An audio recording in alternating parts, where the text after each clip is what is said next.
Good evening, everyone. My name is Stephen Conley, and tonight I will be broadcasting live in my bedroom. And for my informative speech, I will be telling you all the story of Helen Keller, the girl who won her voice. Before I get into the story, let me ask you something. What's so great about being normal? After all, Selena Gomez once said that what makes you different makes you beautiful. If you don't understand what this means, then that's okay, because perhaps the story of Helen Keller will help you understand. By the way, in today's story, I will be telling you all how Helen Keller became blind and deaf, how she learned to communicate, and how she befriended her teacher, Anne Sullivan. Everybody ready? Okay, here we go. Give it a minute.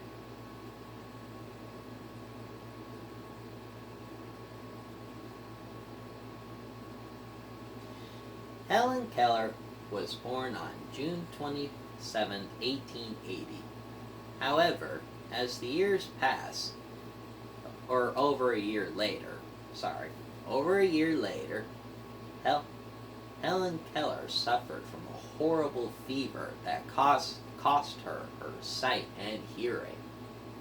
That means she wasn't able to see, hear, or talk to anyone around her, not even her own parents. And as the years went by, things went from bad to worse because her parents, Arthur and Kate Keller, spoiled her horribly. And whenever something rubbed at her the wrong way, she would throw crazy temper tantrums. My only guess is that her parents, Helen's parents, thought that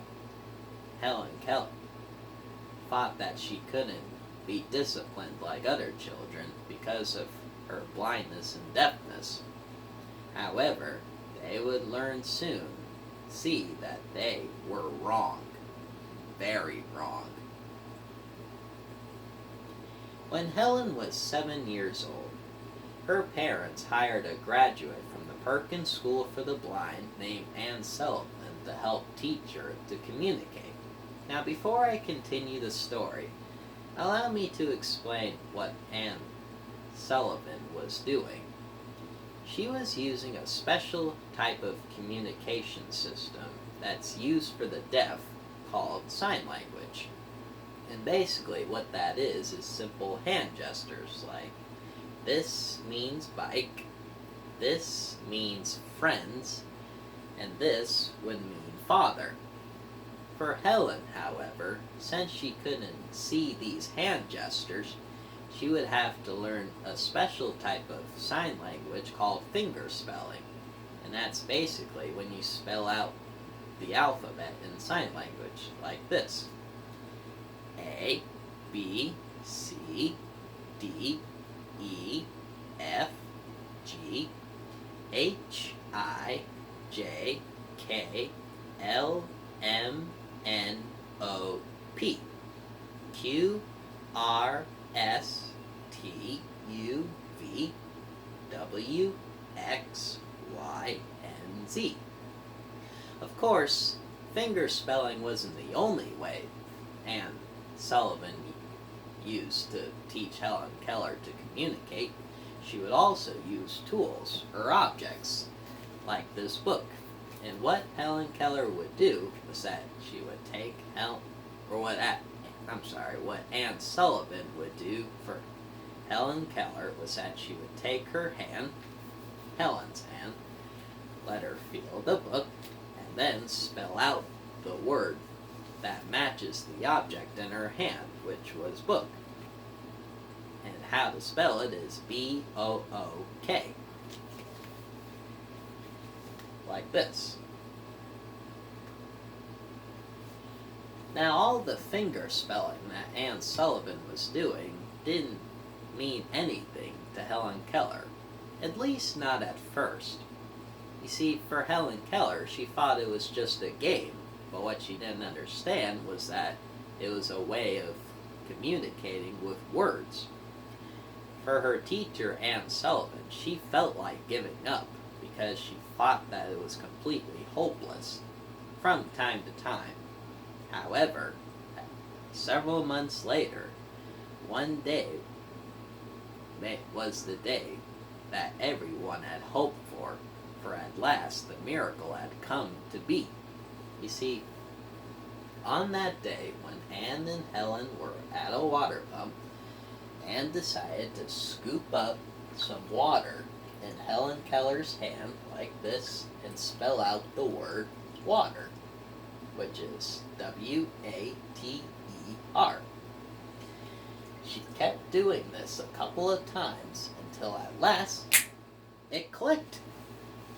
Helen Keller finally understood what all the spelling meant and was able to communicate to anyone just by touching objects and spelling the object with finger spelling.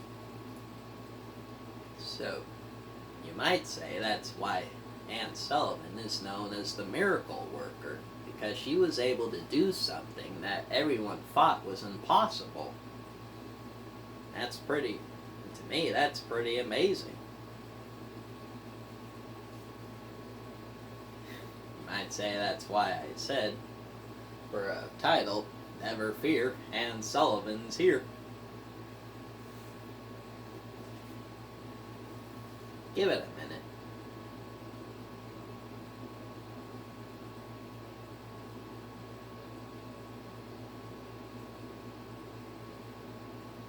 Just one more minute.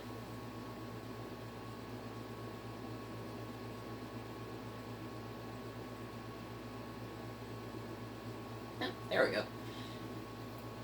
Now then, after Helen Keller, that is, was freed from her darkened world, Anne Sullivan, her teacher, was determined to give Helen Keller all the chances in life that we usually get as people who aren't blind or deaf. Plus, Anne Sullivan also wanted to quench Helen Keller's thirst for knowledge. For instance, Anne Sullivan would teach Helen Keller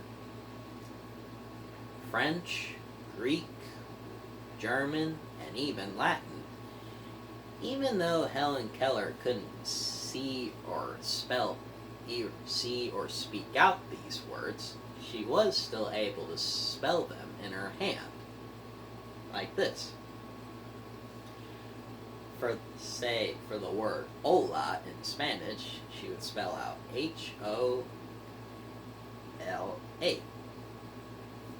Hold on a minute.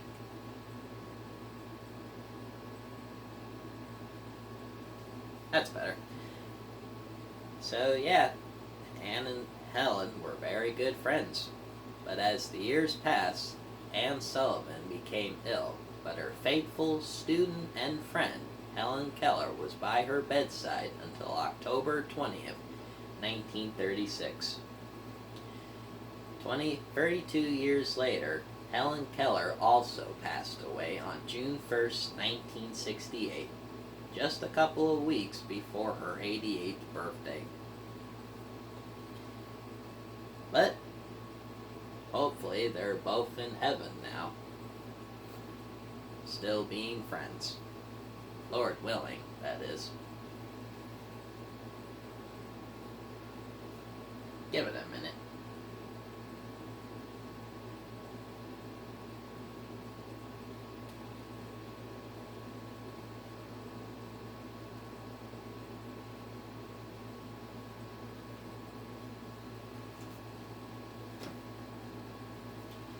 Well, folks, there you have it. For today, I've told you the story of Helen Keller and how she became blind and deaf, how she learned to communicate, and how she befriended her teacher, Anne Sullivan. Now, of course, if you don't believe me or this story, you can always look up websites such as Time, History, or Biography.com to learn more about Helen Keller and read the story for yourself. Now, before I close, I asked you earlier about what's so great about being normal. Because to me, I don't think there's anything great about being normal, because being different is what makes you special. But the question is, do you agree? Well, that's all for now. Until next time, this is Stephen Conley saying goodnight, and remember, we're all friends. Good night, everybody.